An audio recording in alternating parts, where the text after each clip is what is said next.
Bismillahirrahmanirrahim. Assalamu alaikum to all my dear students. By the blessings of Allah Almighty, I'm fine here and hope you are also safe and sound. May God bless you all and may you all reach the level of success at Zenith. Welcome to English class, lecture 3. My dear students, the outline of my lecture is following: a revision of parts of speech. So, first of all, I will discuss again 8 parts of speech shortly. Then I will discuss noun. I will discuss noun in detail. Second point of lecture is present tense, complete in English. So I will discuss with you people complete present tense with all 4 branches. हमारा main concern English के साथ है, उर्दू के साथ नहीं. तो सबसे पहले हम ये सीखेंगे कि इंग्लिश में हम टेंस को कैसे आइडेंटिफाई करते हैं और सेंटेंस को कैसे स्ट्रक्चर देते हैं और टेंस को कैसे मद्देनज़र रखते हैं. The third point of lecture is word analysis and sentence analysis grammatically. Word analysis and sentence analysis grammatically हम देखेंगे कि word analysis in accordance with parts of speech and sentence analysis in accordance with kind of sentences or tenses. At the end you will be assigned homework. Dear students, I have already told you about parts of speech. Urdu में हम अज्जाए कलाम कहते हैं. So definition of parts of speech is study of words and their use in sentence. तो जुमले में अल्फाज का मुख्तलिफ इस्तेमाल होता है और अल्फाज मुख्तलिफ तरह से इस्तेमाल क्यों होते हैं, अल्फाज आपस में डिफरेंट क्यों हैं, ये सारा मुतालिया हम पार्ट्स ऑफ स्पीच में डिस्कस करते हैं. I have told you that in the domain of grammar we learn only 2 things, parts of speech and tenses. मैंने बताया था कि ग्रामर के डोमेन में हम 2 चीज़ें वाज़ा तौर पर बार बार पढ़ेंगे, parts of speech and tenses. इनका ग्रामर में बहुत ज़्यादा रोल है और आपकी इंग्लिश बेहतर करने में इनका इंतहाई अहम किरदार भी है. While talking about parts of speech, I have told you there are 8 parts of speech in number: noun, pronoun, verb, adverb, adjective, preposition, conjunction and adjective. I am just repeating. तो मैं लेक्चर भी अपना क्यों repeat कर रहा हूँ, ताकि आपको अच्छी तरह से ये याद हो जाए. So you have to learn by heart. Finger tips पर इनको याद कर लें. Noun, that is first part of speech. Noun in Urdu इसम. Noun को उर्दू में हम इसम भी कहते हैं. इसम हम नाम को कहते हैं. अक्सर लोग कहते हैं आपका इसमें ग्रामी क्या है, मतलब आपका नाम क्या है. Noun दूसरा वर्ड इसके लिए नेम ही यूज किया जाता है. आल्सो कॉल्ड नेमिंग वर्ड, कि ऐसा लफ्ज जो नाम को जाहिर करता हो. Dear students, in the universe, अगर हम पूरी कायनात की बात करें, in the whole universe we find only persons, places और थिंग्स. पूरी कायनात का अगर हम मुशाहदा करें तो हमें या तो अशखास मिलते हैं या जगहें मिलती हैं या फिर चीज़ें मिलती हैं. तो पूरी कायनात में कोई भी ऐसा शख्स, कोई भी ऐसी जगह या कोई भी ऐसी चीज़ नहीं है जो नाम के बगैर हो. Everything is named. Her everyone is named, everything is named. तो हर एक को नाम दिया जाता है, चाहे वो शख्स हो या फिर जगह हो या फिर चीज़ हो. So to define noun we can say the name of a person, place और थिंग इज कॉल्ड नाउन. ये वेरी सिंपल डेफिनेशन है, आपको जस्ट अंडरस्टैंड करना है, आपको डेफिनेशंस क्रैम नहीं करने. Only you have to understand what is noun. For example, मैंने नीचे कुछ मिसालें दी हैं. टीचर, स्टूडेंट, ये दोनों पर्सन्स को डिनोट करते हैं. पेन, बुक, ये दोनों थिंग्स को डिनोट करते हैं. School, house etcetera. School and house ये प्लेसेस होती हैं और उनका नाम हमने या तो स्कूल रख दिया जाता है या हाउस. इसी तरह बहुत सारी और भी दीगर हैं. After defining noun, we came to know about kinds of noun. while talking about kinds of noun की बात करते हुए हम नाउन को डिफरेंट तरीक़ों से देखते हैं। बाय फंक्शन भी देखते हैं, इसी तरह आगे हम बाय नंबर भी देखेंगे और फिर बाय जेंडर भी देखेंगे। By function there are 5 basic kinds of noun, वो 5 हैं। I have written on the board, please note down. इनकी मैं आपको एग्जाम्पल्स भी देता हूँ एक एक। First 2 kinds of noun are very important, common noun and proper noun. Urdu में हम इसमें नकरा और इसमें मॉर्फा कहते हैं। कॉमन नाउन, इसमें नकरा, common name of a person, common name of a place, common name of a thing is called common noun. तो इसमें आम नाम पहले उसका होता है, boy, girl, doctor, hospital, city, chair, book etcetera. These are the examples of common noun. Proper noun, common person जब इस दुनिया में आते हैं उनको प्रॉपर कर दिया जाता है, उनके नेम्स रख दिए जाते हैं। और कोई भी ऐसा आपको पर्सन नज़र नहीं आएगा जो नेमलेस हो, सबके नाम रख दिए जाते हैं। अहमद, आयशा, डॉक्टर के नेम भी होते हैं, राइट, क्योंकि वो भी पर्सन की कैटेगरी में आ रहा है। हॉस्पिटल के लिए मैंने लफ्ज़ लिखा, ओके, सिटी लाहौर, राइट। तो पहले एक शहर है लेकिन उस हर शहर का नाम रख दिया जाता है, लाहौर, मुल्तान, कराची, पसरूर, सियालकोट। इसी तरह बुक, कॉमन, कोई भी किताब हो सकती है, लेकिन प्रॉपर बुक्स के जब नेम्स आ जाएं, ख़ास तौर पर द होली कुरान, तो मैंने चीज़ों को भी प्रॉपर कर दिया जाता है, जगहों को भी प्रॉपर कर दिया जाता है और पर्सन्स को भी प्रॉपर कर दिया जाता है। So specific name of a person, place और thing is called proper noun. तो हम उसको इसमें मॉर्फा कहते हैं। इसको हम हमेशा कैपिटलाइज करते हैं प्रॉपर नाउन को। ये देखो मैंने हर वर्ड को कैपिटलाइज किया है, तो आपने भी कैपिटलाइज करना है। Third kind of noun is collective noun. Collect से निकला है लफ्ज़, कलेक्ट होता है जमा करना। जब हम ज़्यादा चीज़ें जमा हो जाती हैं तो उनको नाम देते हैं। फॉर एग्जाम्पल, ज़्यादा इश्खास जमा हो जाए एक जगह पर तो हम लोग कहते हैं। एक बंदा आए तो हम सिपाही कहते हैं, ज़्यादा आ जाए तो आर्मी, पुलिस, जो भी फोर्स होगी हम उसका नाम ले लेते हैं। इसी तरह एक अगर होगा तो उसको हम स्टूडेंट कहते हैं, अगर ज़्यादा हो तो हम उसे क्लास कहते हैं, etcetera. So these are the examples of collective noun. के the name of a group is called collective noun. Dear student, next 2 kinds, 4th kind of noun and 5th kind of noun. These 2 kinds of noun are quite technical and complex to understand. बहुत सारे students इसमें मुश्किल महसूस भी करते हैं। Abstract noun इसमें मुजर्रद कहते हैं हम उर्दू में, जिसका नाम ना हो, जिसको हम टच नहीं कर सकते, जिसको हम देख नहीं सकते, राइट, और जिसका वजन नहीं होता। इन सिंपल वर्ड्स, जिसको हम हाथ की हथेली पर नहीं रख सकते, वो नाम होते हैं लेकिन हम हाथ की हथेली पर नहीं रख सकते। मतलब there is a word that shows a name, नाम को ज़ाहिर करता है। तो इसके ये कुछ क्वालिटीज़ हैं टू अंडरस्टैंड एब्स्ट्रैक्ट नाउन। वार मैं कहूँ जाओ पकड़ के लेके आओ वार को, तो पकड़ सकते हैं, नो। मैरिज, इसी तरह मैरिज भी देख सकते हैं, वज़न तो खैर काफ़ी होता है, लेकिन ये है कि हम हाथ में कैरी नहीं कर सकते। फ्रीडम, हाथ में कैरी नहीं कर सकते। And next word is tolerance, brotherhood, बर्दाश्त, अखुवत, भाईचारा। मटीरियल नाउन जिससे चीज़ें बनती हैं, आगे लोहा से बनती हैं, आयरन, सिल्वर से बनती हैं, गोल्ड से बनती हैं, वाटर से बनती हैं, मिल्क से बनती हैं, राइट, मट्टी से बनती हैं, हवा से बनती हैं। So there are many, right.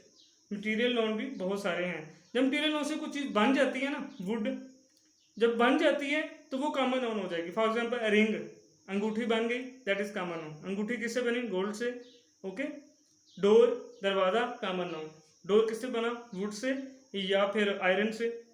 Clear? So this is what is meant by material noun. Dear students, I have already told you that there are While talking about kinds of noun, we talked by function. I have told you there are 5 kinds of noun by function. Then by number. So by number there are 2 kinds of nouns, singular noun and plural noun. Singular noun वाहद, plural noun जमा. वाहद और जमा आपने उर्दू में बहुत ज़्यादा पढ़े होंगे और इंग्लिश में भी डेफिनेटली आपने पढ़े होंगे. Boy boys, book books, S लगा के जब उसके डिफरेंट रूल्स हैं आपकी बुक्स पर बहुत ज़्यादा रूल्स हैं, हम वो नहीं डिस्कस करेंगे अभी. Just you have to learn. Then by gender. तो जेंडर के लिहाज से क्या है? मेल जेंडर होती है, फीमेल जेंडर होती है. Male gender called masculine gender, masculine noun भी कहेंगे. फेमिनिन जेंडर, फीमेल जेंडर को बॉय और गर्ल. और इसी तरह मैन, वुमेन, और there are many father, mother, clear, sister, brother. Okay. Common gender क्या होती है? कॉमन जेंडर से मुराद ये है, कॉमन नाउन से मुराद ये है. कॉमन नाउन तो उसमें बेटर टू से कॉमन जेंडर. तो कॉमन जेंडर से मुराद ये है कि वो मेल या फीमेल दोनों में से कोई है, लेकिन हमें श्योर नहीं है कि है क्या. एक ऐसा नाम होता है. Let's suppose student. अब मुझे ये बताएं कि स्टूडेंट हम देखेंगे तो हमें पता चलेगा कि मेल स्टूडेंट है या फीमेल स्टूडेंट. इसी तरह चाइल्ड हमें नहीं पता चलता कि ये चाइल्ड बच्चा है या बच्ची है. Clear. So there are many words. आप इस तरह के और ढूंढे. At least you have to find out 10 common genders. Clear. Neutral gender. अब जो जानदार चीज़ें हैं वो तो डिवाइडेड हो गया. अल्लाह ताला ने भी कुरान मजीद में फरमा दिया है कि मैंने जोड़ों की शक्ल में पैदा किया है. लेकिन बेजान चीज़ों का क्या बनेगा?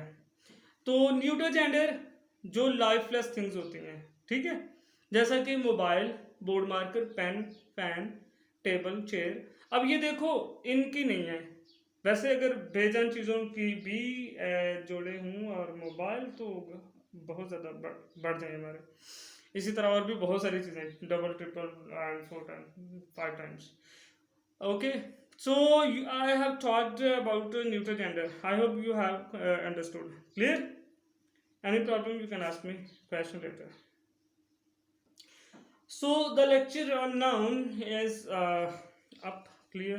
If you want to ask me any question, if there is any complexity and difficulty to understand, you can ask me. By the way, I have I think explained everything in a very simple manner. मैंने हत्तल मकदूर कोशिश की कि हर चीज़ को वाज़ेह अंदाज में और मुख्तसर अंदाज में आपके साथ वजाहत करते हैं.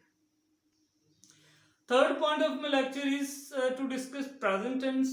सो my dear students, in this lecture I would like to discuss present tense complete. कोशिश करेंगे हम इन डिटेल में तो नहीं जाएंगे और ना ही हम उर्दू में बहुत ज़्यादा डिस्कस करेंगे. हम जस्ट ये जानने की कोशिश करेंगे कि डिफरेंस क्या होता है अमंग 4 ब्रांचेस. 4 शाखों में जो फ़र्क आता है वो क्या आता है. सेंटेंस स्ट्रक्चर कैसे तरतीब दिया जाता है. और फिर एक सेंटेंस लिखा हो तो आप उसको आइडेंटिफाई कैसे कर सकते हैं कि ये वाकई ही फलां टेंस है. Clear. Present tense in Urdu फेल हाल, हम इसको फेल हाल कहते हैं. Definition of present tense is action और state that occurs at present time. कोई भी ऐसा काम या कोई भी ऐसी हालत जो मौजूदा ज़माने में पाई जाए, कॉल्ड प्रेजेंट टेंस, या उर्दू में हम उसे फेल हाल कहते हैं. I have told you my dear student that each tense has 4 branches. So present tense has 4 branches. Present definite tense, present continuous tense, present perfect tense, present perfect continuous tense. बेटा एक चीज यहाँ पर आपने मद्देनजर रखनी है. आपके होमवर्क मेरे पास आए, आई रिसीव्ड योर होमवर्क. उसमें एक चीज मोस्टली स्टूडेंट्स की मुझे गलत नजर आई है, कैपिटलाइजेशन. आपको ये नहीं पता चलता कि बड़ा लेटर कहाँ लिखें और छोटा लेटर कहाँ लिखें. देखो जब आप एक हेडिंग की सूरत में कुछ चीज लिखते हो ना तो उसमें फिर कैपिटलाइज किया जाता है हर चीज को. प्रेजेंट टेंस मैंने पी कैपिटलाइज किया और टेंस का टी किया. इसी तरह प्रेजेंट डेफिनेट टेंस में मैंने पी, आई और टी को कैपिटलाइज किया. तो नेक्स्ट टाइम आपकी ये गलती नहीं होगी. You have to be very careful regarding capitalization. You must know where to capitalize. बड़ा लेटर कहाँ लिखना है. So while talking about present tense, हम देखते हैं कि 4 शाखें हैं प्रेजेंट टेंस की. अब यकीनन जो कोई भी काम वाक़या होता है वो चार मुख्तलिफ तरीकों से होता है। या तो प्रेजेंट डेफिनेट टेंस उस वक्त उसके हिसाब से होता है, या प्रेजेंट कंटिन्यूस टेंस के हिसाब से होता है, या प्रेजेंट परफेक्ट टेंस के हिसाब से होता है, या प्रेजेंट परफेक्ट टेंस के हिसाब से होता है। क्लियर? ये 4 ब्रांचेस, 4 कंडीशन, 4 मुख्तलिफ हालतें हमारे पास आ रही हैं। तो कोई भी काम हो जो कोई पजीर होता है वो 4 मुख्तलिफ तरीकों से सारे अंजाम तक पहुंच सकता है और या पहुंचता है। अब फॉर एग्जाम्पल हम बात करते हैं, for example Pakistan makes progress, Pakistan is making progress, Pakistan has made progress, Pakistan has making progress since 1947। मैंने बेटा एक जुमला 4 मुख्तलिफ tenses, branches of present tenses के हिसाब से आपको ट्रांसलेट करके बताया। दिस इज हाउ उर्दू में एक ही बात 4 मुख्तलिफ तरीकों से कैसे वो कोई पजीर होती है। पाकिस्तान तरक्की करता है, पाकिस्तान तरक्की कर रहा है, पाकिस्तान तरक्की कर चुका है, पाकिस्तान 1947 से तरक्की कर रहा है तो सब में कॉमन आ रही है।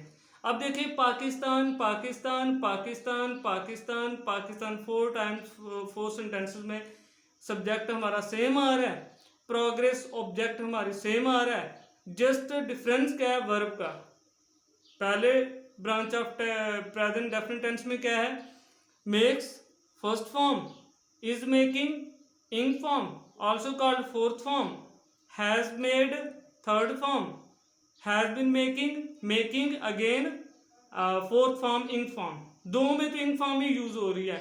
Just helping verb is has been, helping verb का डिफरेंस आ रहा है। और ऊपर क्या है कि एक में has हेल्पिंग वर्ब आ रही है और उसी तरह make makes।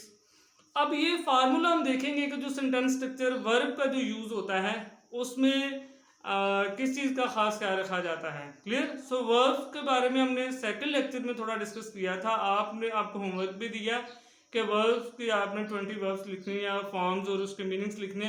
तो आपने डिफरेंस देखा होगा कि फर्स्ट फॉर्म आ रही है, सेकंड फॉर्म आ रही है, थर्ड फॉर्म आ रही है, फोर्थ फॉर्म आ रही है। क्यों? तो यहाँ पर वर्ब की जो फॉर्म्स है मुख्तलिफ तरीकों से इस्तेमाल हो रही है टाइम के लिहाज से। तो उसको हम देखते हैं अभी। Another example, Ahmed writes a story. Ahmed is writing a story. Ahmed has written a story. Ahmed has been writing a story for 5 hours. So present definite tense में देखें जस्ट एक हैबिट को बयान किया जा रहा है। तो present tense only describe habit कि पाकिस्तान तरक्की करता है, अहमद एक कहानी लिखता है। तो इसमें हम ता है, ती है, ते है वगैरह इन इंग्लिश फार्मूला जो होता है वो सब्जेक्ट के साथ फर्स्ट फॉर्म हम यूज़ करते हैं, सिंगुलर सब्जेक्ट के साथ एस सी एस का इजाफा करते हैं, प्लूरल सब्जेक्ट के साथ no addition. Present continuous tense में हम is plus ing form use कर रहे हैं। Present continuous tense describes an action that is continuous. तो जो जारी काम है उसको ये बयान करता है। क्लियर? सो इसका फार्मूला है is are am plus ing form, subject object remain the same. इसी तरह प्रेजेंट परफेक्ट टेंस में हैज मेड, थर्ड फॉर्म का यूज हो रहा है परफेक्शन ऑफ एन एक्शन जहाँ पर काम मुकम्मल हो चुका होता है। सो हैज है प्लस थर्ड फॉर्म हम यूज करते हैं। इसी तरह प्रेजेंट परफेक्ट कंटिन्यूअस टेंस में हम देखते हैं कि has been, have been plus ing form use की जा रही है, सिंस और फॉर, और इसी तरह से आगे टाइम दिया जा रहा है। तो इसमें काम जारी से होकर इख्तिताम की तरफ जा रहा होता है। क्लियर? इसका फार्मूला डिफरेंट बाकी पहले तीनों से। नेक्स्ट हम चारों ब्रांचेस ऑफ प्रेजेंट टेंस के सेंटेंसेस के फार्मूलाज डिस्क्राइब करते हैं। आपने उसको सही तरह से अंडरस्टैंड करना है। ओके बेटा, I'm gonna discuss present definite tense with you people. I have written on the board S, S and PS. I told you in my previous lecture about S, S and PS. S means singular subject, PS means plural subject. He, she, it or singular noun called singular subject. Singular subject के साथ हम देखेंगे first form of verb, आगे s और s plus object. Again to revise, present definite tense, singular subject plus first form of verb plus addition of s और s. First form के साथ S या एस का इजाफा वर्ब के हिसाब से हम लगाएंगे, plus object. For example, he learn English grammar, वो अंग्रेजी ग्रामर सीखता है। PS, plural subject. Plural subject means I, we, you, they और प्लूरल नाउन जब काम करने वाले ज्यादा। आई वैसे सिंगुलर है but it falls in the category of plural somewhere, तो इसके पीछे एक फिलॉसफी है, मौका मिला तो मैं जरूर आपके साथ डिस्कस करूंगा। Plus first form. अब प्लूरल सब्जेक्ट के साथ जब हम फर्स्ट फॉर्म वर्ब यूज करेंगे तो इसके साथ कोई इजाफा नहीं होगा, plus object. For example, they learn English grammar, वो अंग्रेजी ग्रामर सीखते हैं। Present continuous tense, singular subject और प्लूरल सब्जेक्ट प्लस इज और am, they are helping verb, इनके साथ इन फॉर्म यूज की जाती है, ऑल्सो कॉल्ड फोर्थ फॉर्म। पहली फॉर्म के साथ आईएनजी लगाकर इन फॉर्म की तश्कील होती है, plus object. For example, he is learning English grammar, वो अंग्रेजी ग्रामर सीख रहा है। They are learning English grammar, वो अंग्रेजी ग्रामर सीख रहे हैं। Present perfect tense, singular subject and plural subject plus has, have, with singular subject use has, with plural subject use have, I के साथ भी have यूज करेंगे। Plus third form of verb, तीसरी शाख में तीसरी फॉर्म ही वर्ब की इस्तेमाल की जाती है, plus object. He has learned English grammar, वो अंग्रेजी ग्रामर सीख चुका है या उसने अंग्रेजी ग्रामर सीख ली है, क्योंकि काम की तकमील, परफेक्शन ऑफ एक्शन होती है प्रेजेंट परफेक्ट टेंस में। They have learned English grammar, वो अंग्रेजी ग्रामर सीख चुके हैं। Fourth branch of present tense, present perfect continuous tense, जिसमें काम जारी होकर तकमीलियत की तरफ जा रहा होता है। सिंगुलर सब्जेक्ट के साथ हैज बीन यूज करते हैं एंड प्लूरल सब्जेक्ट के साथ हैव बीन यूज करते हैं। प्लस इन फॉर्म यूज की जाती है दोनों के साथ, प्लस ऑब्जेक्ट, प्लस सिंस और फॉर का इस्तेमाल होता है, प्लस टाइम। सिंस और फॉर का यूज क्या होता है, I would like to teach you later, मैं इस पर भी एक वजाहत दूंगा। For example, he has been learning English grammar for 1 week, आप एक हफ्ता से तकरीबन अंग्रेजी की ग्रामर सीख रहे हैं, ठीक है। They have been learning English grammar for 1 week, वो एक हफ्ता से अंग्रेजी ग्रामर सीख रहे हैं। I hope you have understood a little bit about this. If not at all, अगर आपने हर चीज़ को अच्छे तरीके से नहीं समझा है तो कुछ तो आपको समझ आई होगी। If you find any difficulty, any complexity, any problem in understanding present tense, please feel free to ask me at 030147434119. That is my personal contact number. My dear students, we have discussed only positive sentences. हमने just positive sentences को discuss किया, we have not discussed negative sentence, not का इस्तेमाल, मनफी कैसे जुमले बनाए जाते हैं, we have not discussed interrogative sentences. तो हम इंशाल्लाह नेक्स्ट लेक्चर में उस पर थोड़ी हमारी बहस होगी, क्योंकि हम इसको रिवाइज करेंगे। Okay, the fourth point of my lecture is to read the text. So, my dear students, I hope that you have got this book from the Bazaar, English 8. ये टेक्स्ट बुक है, ठीक है, जो recommended है Punjab text book board की तरफ से। What you have to do, you have to read. You have to read first 2 paragraphs from the text. Clear? First 2 paragraphs, that is lesson number 1 chapter number 1, tolerance of the Rasul sallallahu alaihi wasallam. Dear students, whenever you read the text, you have to understand these 2 points.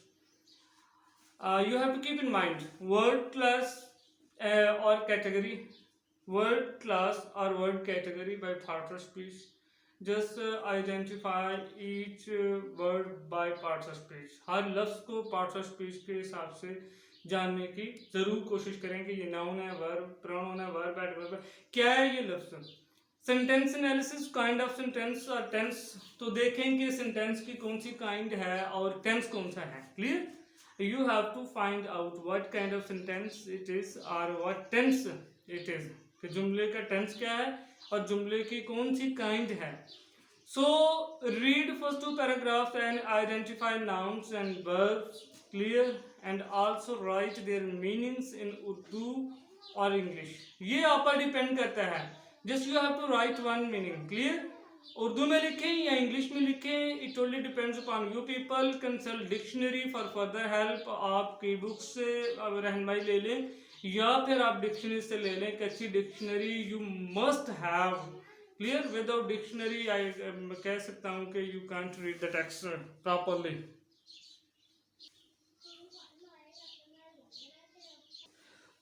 The last point of my lecture, that is homework. And you are always afraid of doing homework. Definitely. और बहुत सारे तो शायद lecture भी just homework के लिए ही सुन रहे होते हैं. पूरा लेक्चर सही तरह से सुना करो, समझा करो, प्रॉब्लम हो तो पूछा करो. I have drawn the sketch of flower. ये फूल एक मैंने बनाया. This is for those, only for those who do and listen to the lecture carefully, right, with full interest. जो शौक से काम करते हैं, वालिदैन के कहे बगैर ही बैठ जाते हैं काम के लिए. First write down the kind of noun, वो मैंने जो डिस्कस किए हैं, by function, by number, by gender. Write 20 words with forms and meanings in Urdu. तो 20 फॉर्म्स ऑफ वर्ब लिखें, वर्ब्स लिखें, उनकी फॉर्म्स लिखें, फिर उनके मीनिंग उर्दू में भी लिखें. उनको याद भी करना है साथ. Read first and second paragraph of chapter 1 tolerance of the रसूल सल्लल्लाहु अलैहि वसल्लम. इंग्लिश टेक्स्ट बुक से जो है ना, पहले 2 पैराग्राफ पढ़िएगा और उन पैराग्राफ को पढ़ने के बाद आप after reading the first 2 paragraph identify nouns and verbs, 2 paragraphs में जो इस्तेमाल हो रहे हैं, and right there meanings in Urdu or English. It's entirely up to you whether to write in Urdu or in English. You may consult a dictionary or key book, right, for further help. The 4th point is very important that I must convey to you people, that I must make you understand the importance of your parents and teachers. Is a respect, always a respect to your parents and teachers. Parents आपके लिए बहुत जो है ना ये facilitate कर रहे हैं, बहुत जो आपका बोझ है वो बर्दाश्त कर रहे हैं इस महंगाई के दौर में. और इसी तरह टीचर्स शौक से आपको पढ़ा रहे होते हैं. ये 2 हस्तियाँ इंसानी ज़िंदगी में और किसी भी इंसान की ज़िंदगी में बड़ी ही अहम हैसियत रखते हैं. Thank you. Remember me in your prayers. Best of luck next time. Thank you.